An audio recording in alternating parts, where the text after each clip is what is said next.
Hello students, welcome to IAS by Heart. Welcome to today's editorial analysis. இன்னைக்கு analysisல நம்ம பேப்பர்ல இருக்க important articles பார்ப்போம். But other than one or two articles, the rest is a follow-up news articles. So I'll be giving you a gist of the articles, and you can download this highlighted newspaper, color-coded highlighted newspaper from our blog. The link is given in the description box below. So without any further delay, let's get into today's video. So let's look at the first article of today, the pressing need to adjudicate not mediate. இந்த ஆர்டிகிளோட just மட்டும் உங்களுக்கு சொல்றேன். இதுல என்ன சொல்றாங்கன்னா, இப்போ various issues நடந்தது, citizenship amendment act and then farmers protest, இந்த எல்லாத்துலயுமே Supreme Court is not taking the role of adjudication, rather mediating தான் பண்றாங்க. அட்ஜூடிகேஷனா இது கரெக்ட், இது தப்பு, ஃபைனலா this should be done, centre is violating its rights, அந்த மாதிரி ஒரு முடிவு கான்கிரீட்டா நமக்கு தராம it is trying to mediate. In the farmers protestலயுமே நம்ம பார்த்திருப்போம், Supreme Court it tried to set up a committee. அந்த கமிட்டிலயும் there were a lot of allegations like judges who were very vocal about against the farmers protest. அதாவது pro government stand எடுத்த judges எல்லாம் were the members of this committee. So அந்த மாதிரி இந்த மாதிரி எல்லாம் பண்ணும்போது the credibility of Supreme Court is reducing. அதனால what the Supreme Court should do is, as per constitution, it should adjudicate. அதாவது is this violation of the freedom of speech and expression, is this violating the freedom of peaceful assembly, இல்லனா is this laws violative of any of the principles, our farmers should be given this law, அவங்களோட freedom அவங்களையே கேட்காம மூணு laws நம்ம frame பண்ணிருக்கோம் அப்படின்னா is it violating any of the principles, அந்த மாதிரி what Supreme Court should do is adjudication, not mediation between government ஒரு side, இந்த side இது. அப்படி இருந்தா it will become an executive judiciary, a judiciary which works for the government, which is not a separate arm. அந்த மாதிரி ஆயிடும் அப்படிங்கறத இந்த ஆர்டிகிளோட ஜஸ்ட். இதுல சொல்றாங்க பாருங்க, the court's duty during the testing time is to adjudicate and not mediate. அதாவது ரெண்டு பேரும் சண்டை போட்டுக்காதீங்க, உன் பிரச்சனை என்ன உன் பிரச்சனை என்ன, இரு நான் தீர்த்து வைக்கிறேன், இது அவங்க வேலையே கிடையாது. அவங்க வேலை என்னன்னா இது கரெக்டா தப்பா, is it violating any constitutional principles, அதை சொல்றதா it is the job of a court. A reconciliatory approach is not a substitute for judicial assertion. அதாவது ரெண்டு பேருக்குமே ப்ரோ கவர்மெண்டாவும் இருக்கக்கூடாது, ஆன்டி கவர்மெண்டாவும் இல்லாம, இல்லைன்னா வந்து பீப்புளுக்கு சப்போர்ட் இல்ல ப்ரொடெஸ்டர்ஸ்க்கு சப்போர்ட், இந்த மாதிரி ஒரு மிடில் பாத் எடுக்கிறது ஜுடிஷியரியோட வேலை கிடையாது. It should make sure that none of the peoples freedom of speech, right to privacy, எதுவுமே வந்து மக்களோட ஃப்ரீடம் ஓரளவுக்கு மேல கர்டைல் ஆகாம பாத்துக்கிறது தான் இதோட வேலை. It merely acted as a judicial extension of the executive. அதுதான் what I said, executive judiciary-ஆ மாறிட்டு இருக்கோ அப்படின்னு ஒரு டவுட் இருக்குன்னு இந்த ஆத்தர் எழுதியிருக்காரு. The court's role is to act as the guardian of the right to dissent. அதாவது எந்த மக்கள்லாம் இப்ப government is taking a step, people are against it அப்படின்னா because they have the right to dissent. Right to dissentனா right to not agree with something. அந்த மாதிரி பீப்புளுக்கு ஒரு right இருக்கும்போது அந்த people who are not agreeing with the government punish பண்ணாம இருக்கணும். அப்பதான் people will exercise their right. I have the right to remain silent, I have the right to criticize the government. அந்த மாதிரி people have certain set of rights. அந்த ரைட்ஸை protect பண்றதா கோர்ட்டோட வேலை, அதுதான் அவங்க பண்ணணும் அப்படின்னு சொல்றாங்க. Studies have shown that social movements could be less radical and less oppositional when the issues could be effectively sorted out by way of litigative measures. அதாவது fair litigation. If there is இப்போ farm laws is not good na, இவ்ளோ பெரிய protest அதை போக விடாம if somebody could have filed a petition, immediate-ஆ அது வந்து ஒரு concern basisல immediate-ஆ அதை எடுத்து உடனே அதுக்கு trial, fast remedy, இந்த fair remedy, fast remedy இதெல்லாம் இருந்திருந்ததுன்னா ஒருவேளை இந்த protest இவ்வளவு தூரம் போயிருக்காதோ. ஸோ எப்பவுமே what we should learn from mishappening இல்லைன்னா ஒரு bad thing என்னன்னா, we should make sure that it does not repeat in the country, இல்லைன்னா repeat in the administrative process. So இந்த மாதிரி இனிமே protest வர starting stagesலயே we should make sure that the judiciary intervenes and stops loss to people. இதுல many farmers have died, many people are still protesting, அதுக்கப்புறம் economic loss நிறைய இருக்கு, social laws நிறைய இருக்கு, there is a great friction between the farming community and the government. இது எல்லாத்தையுமே நம்ம தடுத்திருக்கலாம் if we had proper, fair, faster judicial remedies. We should make sure where the court not only refuses to act as the umpire of democracy but aids the executive in fulfilling its strategies. So it should not be like an umpire, இது correct அது தப்புன்னு நம்ம என்ன சொல்ல mediate பண்ணக்கூடாது, adjudicate பண்ணணும்னு சொல்றாங்க. Freedom of assembly is an essential element of democratic system and the public streets are the natural places for expression of opinion and dissemination of ideas. இந்த மாதிரி pro people இல்லனா what people are trying, அது most of the people are illiterate இருக்கும்போது அவங்க கிட்ட பணம் காசு power இது எதுவுமே இல்லாதப்போ the court should ultimately side with the people not with the government அப்படின்னு சொல்றாங்க. So that's all about this article. And the next article, it talks about inflation and all. CPI index actually has risen. We should make sure அதாவது government வச்சிருக்க அந்த 4 plus or minus 2 அதாவது 2 to 6 இந்த bandwidth குள்ள inflation வரதுக்கு there are chances are there. So we should make sure that the rising raw material costs are beginning to force to pass the impact to the end consumers. So price rise அதிகமாகாம நம்ம பார்த்துக்கணும். இப்போ இந்த corona பேண்டமிக்னால இந்த 6% bandwidthக்கு மேல போயிடுச்சு inflation. It means ultimately the rise in the general price level. அதை வந்து curtail பண்றதுக்கு the economy is trying to get back into track அப்படிங்கறத இதுல சொல்றாங்க. And this article, social rise starting a political experiment, this is more of a regional article, how a particular caste ஒரு SC scheduled caste அந்த கேட்டகரியில இருந்து take us away, a particular caste Devendra குல வெள்ளாளர், how it is unique for a community to highlight the need for social advancement in order to be delisted அப்படிங்கறத பத்தி சொல்றாங்க. This is more of a regional kind of article, you don't have to read this article. Next one, end of an innings, how the turf between the Puducherry government and the Lieutenant Governor Kiran Bedi, how it went, how the relationship was really acrimonious, who overstepped power and what should have done. Even if she had such a meritorious record, she was such a stunning stellar police officer, அப்படி இருந்துமே she was caught up in a war with the war of words. அப்புறம் she should have shown more restraint and மாதிரி what should have been, instead of being an ambassador of the center, should be an agent of the center. அதாவது it should not be following what everything the central government says, but rather make sure that what is good for the state அதை follow பண்றதா lieutenant governor அப்படி இருக்கணும் அப்படிங்கறத இந்த ஆர்டிகல்ல சொல்லியிருக்காங்க. Finally, her term in Puducherry is over now and now the ruling party can manage their issues அப்படிங்கறத இந்த ஆர்டிகல்ல சொல்றாங்க. Nothing much to note about it. And this article, it is more or like a conversation. Reading this article will help you to build your opinion. இதுல என்ன சொல்றாங்கன்னா இப்போ வந்து many comedians who criticize the government, who criticize the policies of the government, they are arrested under sedition law. இந்த மாதிரி நம்ம arrest பண்றது what does it imply? ஒரு சென்ஸ் ஆஃப் ஹியூமரே நம்ம சொசைட்டிக்கே போயிடுச்சா, இல்ல நம்ம ரொம்ப கன்சர்வேட்டிவ்ஸா மாறிட்டு இருக்கோமா, இல்ல டிசென்ட்ங்கிறது புரியவே மாட்டேங்குதா மக்களுக்கு, இல்ல கவர்மெண்ட் எங்களை எதிர்த்து பேசுறவங்க எல்லாரையுமே நம்ம பனிஷ் பண்ணுவோம்னு ஒரு ஸ்டாண்ட் எடுத்திருக்காங்களா, ஏன் கொமீடியன்ஸ் எல்லாம் கூட நம்ம வந்து விட மாட்டேங்கிறோம். அவங்களோட எய்மே என்னன்னா பீப்புள் ஹூ ஆர் இன் பவரை கிண்டல் பண்றதா அவங்க வேலையே. நம்ம அதெல்லாம் சீரியஸா எடுத்துக்கிட்டு அவங்களெல்லாம் பனிஷ் பண்ண ஆரம்பிச்சோம்னா where is our society going, are we having any tolerance level at all அப்படிங்கறத இந்த ஆர்டிகல்ல கேக்குறாங்க. I have highlighted the important points. Have a look at it. Let's come to the important article or the spotlight article of today. Make peace with nature now. அதாவது இப்போ corona virus நமக்கு நிறைய negatives இருக்கும், அதுல வந்து ஒரு important positives என்னன்னு பார்த்தீங்கன்னா பொல்யூஷன் லெவல் குறைஞ்சது, people started working from home, அந்த கல்ச்சர் இன்க்ரீஸ் ஆச்சு. ஒர்க் ஃப்ரம் ஹோம் ஆப்ஷன் இவ்வளோ சீரியஸாக முன்னாடியே இருந்ததுன்னா கல்யாணம் அப்படின்னு ஒரு ரீசன்னால நிறைய பொண்ணுங்க வேலையை விட்டுருக்க மாட்டாங்க. ஸோ இந்த ஒர்க் ஃப்ரம் ஹோமுங்கிறது ஒரு சீரியஸாக யோசிக்கிற ஆப்ஷனாக மாறி இருக்கு. அப்புறம் ரியல் எஸ்டேட் ப்ரைஸஸ் குறைஞ்சிருக்கு, people started spending time with their family more. இந்த மாதிரி கொரோனா, இந்த லாக்டவுன், இதனால நிறைய பாசிட்டிவ்ஸுமே இருக்கு. ஸோ இந்த டைமை நம்ம யூஸ் பண்ணிட்டு எப்படி there was not much burden on the nature. For example vehicles அடிக்கடி ரோட்ல போல, ஸோ ஏர் பொல்யூஷன் குறைஞ்சது.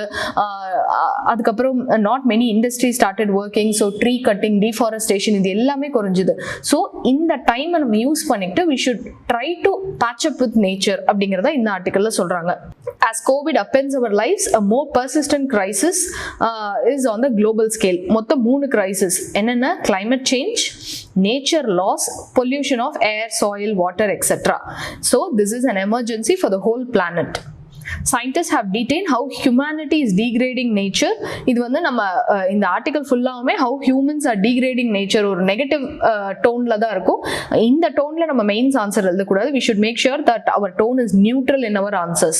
So just to have an idea by reading this article, the actions of the governments, financial institution, business, individuals are taking fall short of what it needs to protect the current and future generation from a hot house earth. அதாவது global warming சொல்றாங்க. Earth is becoming like a hot house. In 2020, UNEP announced, despite a dip in greenhouse gas emissions caused by the pandemic, அதாவது not industries run ஆகல, vehicles run ஆகல, not many things happened. அதனால the pollution was less. Pollution less இருந்ததுனால greenhouse gas emission குறைஞ்சது. So அப்படி பார்த்தா நம்மளோட Paris அக்ரிமெண்டோட 2 degree Celsius by this century அதை அச்சீவ் பண்ணிடுவோம்னா அப்பயும் கூட இது நடக்காது அப்படின்னு சொல்லியிருக்காங்க. 2020 UNEP report. The world is still headed for global warming of more than 3 degrees Celsius this year. நம்ம டார்கெட் என்னன்னா less than 2 degrees Celsius. Dasgupta review, அந்த ரிவ்யூல என்ன சொல்றாங்கன்னா, the per capita stock of natural capital, அதாவது the resource and service nature provides to humanity.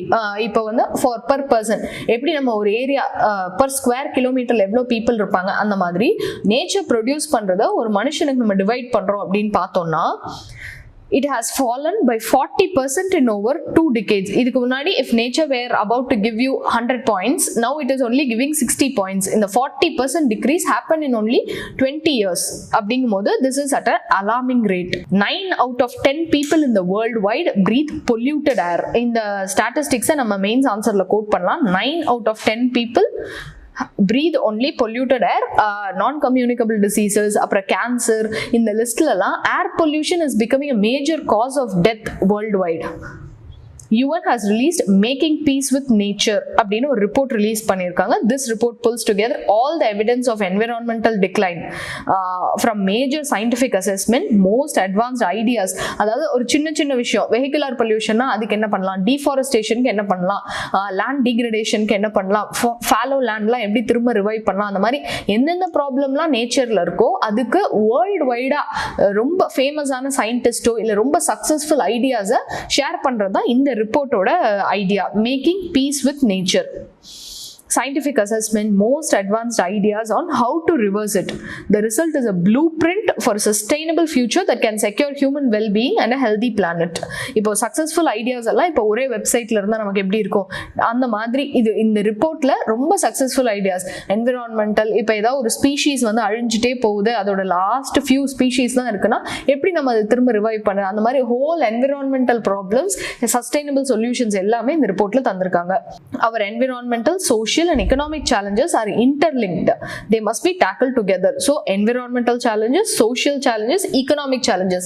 For example, இப்போ ஒரு fish species decline ஆயிட்டே போகுதுன்னா social challenges அதுல என்ன வரும்னா, அந்த fish நம்பியே இருந்தா அந்த fishermen அடி வாங்குவாங்க, அவங்களோட financial status problem ஆகும், அவங்களுக்கு economic challenges வரும். So environmental, social and economic challenges are all interlinked அப்படின்னு சொல்றாங்க. We cannot achieve the sustainable SDG goals of 2030 if climate change and ecosystem collapse are undermining food and water supply in the world's poorest countries. எந்த ஒரு பிரச்சனையா இருக்கட்டும், இப்போ for example கொரோனாவா இருக்கட்டும், இல்லை climate change, green house case emission, இது எல்லாமே யாரை ஃபர்ஸ்ட் அஃபெக்ட் பண்ணும் அப்படின்னா poor people who are very vulnerable, அவங்கள தான் அஃபெக்ட் பண்ணுவாங்க.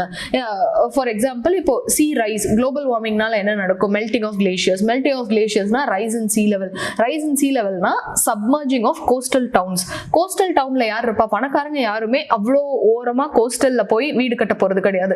So who will be affected? Ultimately the fishermen. So என்ன ஒரு இம்பாக்ட் உலகத்துல, என்ன ஒரு நெகட்டிவ் இம்பாக்ட் நடந்தாலும் it will surely affect the poor people and the vulnerable people first. So we have to transform our economies and societies by valuing nature and putting its health at heart.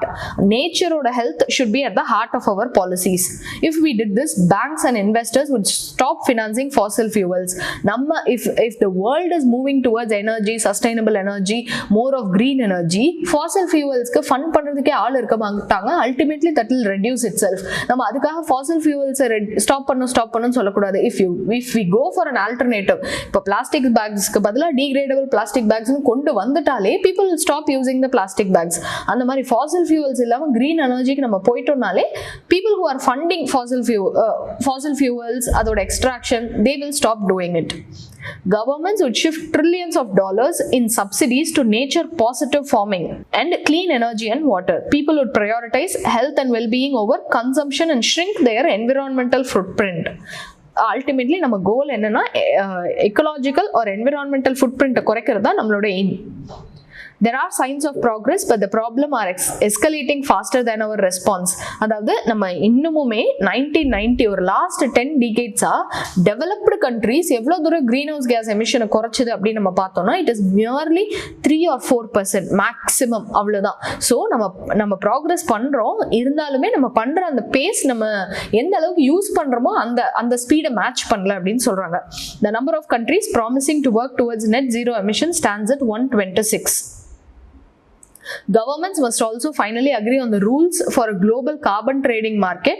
The $100 billion that developed countries promise to provide every year to help developing nations with the impacts of climate change must finally flow. இது எப்போ நடந்ததுன்னா நம்ம Montreal protocol, Kyoto புரோட்டோகால்ல promise பண்ணாங்க developed countries will help in technology transfer, அப்புறம் $100 billion fund நம்ம தருவோம், அந்த carbon credits நம்ம பாஸ் பண்ணுவோம் அப்படிலாம். that didn't happen eventually. Now it should happen. It's high time னு சொல்றாங்க. We have to feed the world without destroying nature. Felling forests and emptying our oceans, இதெல்லாம் பண்ணாம இருக்கணும். We should create an amazing economy by moving to circular economic system that reuse resources, reduce emission, weed out the chemicals and toxins. இதெல்லாம் நம்ம ஒரு கன்க்ளூஷனாவே S A பேப்பர்லயோ இல்ல நம்ம mains ஆன்சர்ல எழுதலாம். That's why I've highlighted this in green. Addressing our planetary emergency is a whole of society effort. Aதாவது not one person could do it. As a whole society we should understand plastic use பண்ணது it is dangerous for the environment. We should move for a degradable solutions. இல்ல papers use பண்ணணும், அந்த மாதிரி newspapers degradable plastics use பண்ணணும், அந்த மாதிரி we should understand one person will not make a change. So our governments must take the lead, start with smart and sustainable recovery from the pandemic that invest in the right places. They must create opportunities for future industry. For example, இப்போ green energy, solar energy நம்ம போறோம் அப்படின்னா we should train people to install solar panels. அதுல ஏதாவது problem வந்தா எப்படி repair பண்றது, அந்த மாதிரி green skill mission the government has already started a project. We should make sure that we are training more people in that. அப்பதான் இப்போ solar panel இருக்கு அப்படின்னா இல்ல ரிப்பேர் பண்றதுக்கு ஆளே இல்லைன்னா who will install it? So we should make sure people are trained in green skills and also thereby promoting green energy. They must create opportunities for future industries that generate prosperity. They must ensure that transitions are fair and equitable, creating jobs for those who are lost out. For example, கொஞ்ச நாள் முன்னாடி நம்ம சிவகாசி பட்டாசு அந்த factory பத்தி பார்த்தோம். If we are going for less hazardous, அப்படி இப்போ green crackers அந்த மாதிரி நம்ம போறோம், அதை வந்து மெஷின்லயே தயாரிக்கிறாங்கன்னா we should make sure இத்தனை நாளா இந்த இண்டஸ்ட்ரியில ஒர்க் பண்ணிட்டு இருந்தவங்களுக்கு நம்ம ஒரு ஆல்டர்னேட் கிரியேட் பண்ணிட்டு அந்த மாதிரி we should move in. இப்போ வேற ஏதாவது ஒரு ஃபீல்ட் இருக்கு, அந்த ஃபீல்ட்ல ரோபோஸ் கேன் பி ரீப்ளேஸ்னா அப்ப இத்தனை நாளா அந்த ஃபீல்ட்ல ஒர்க் பண்ண மனுஷங்களுக்கு we should find a solution and then we should implement this ideas. They must give citizens a voice in this far-reaching decisions. This year we must make peace with the nature, and in every subsequent year we should make sure that the peace lasts. So in the make peace with nature அப்படிங்கிற UN ரிப்போர்ட்டை நம்ம கண்டிப்பா நம்ம environment பேப்பர்ல code பண்ணக்கூடிய அளவுக்கு ரொம்ப ஒரு important report. It tells all the sustainable solutions that were taken all over the world. So this is one of the important articles that I wanted to discuss. Other than this, the other articles are either political overtones irukku illana it's not very important from mains perspective. So you, as I said before, you can download this paper from our blog. The link is in the description box below. So that's all about today's class. We'll meet tomorrow. Thank you.